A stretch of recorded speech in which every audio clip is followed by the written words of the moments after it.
From VOA Learning English, this is the Technology Report. Researchers are using new methods to aid investigations into deadly strikes by pilotless planes called drones. The United Nations wants independent investigations into drone attacks. They estimate that there were 3 times as many civilian deaths from drones last year as the year before. But it is difficult to know the effect on civilians because the attacks are often in lightly populated areas.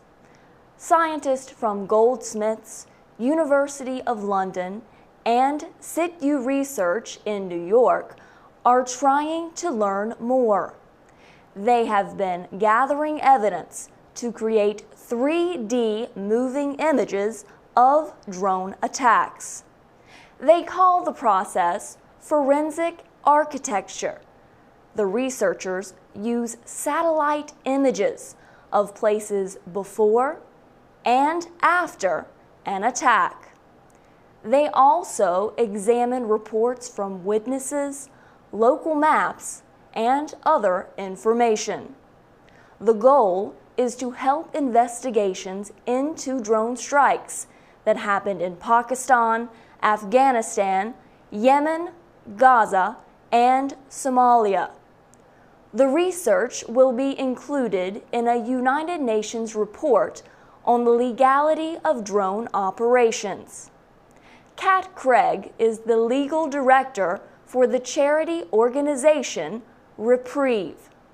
She says the United States and other drone users have offered little information about such operations.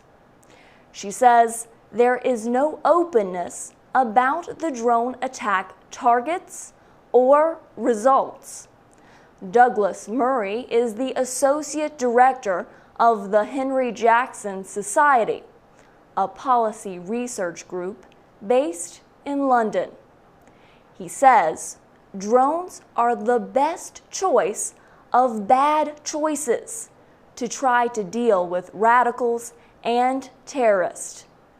The United Nations says U.S. drone attacks on Pakistan appear to have decreased. But the UN says drone strikes have increased in Yemen. For VOA Learning English, I'm Carla Babb.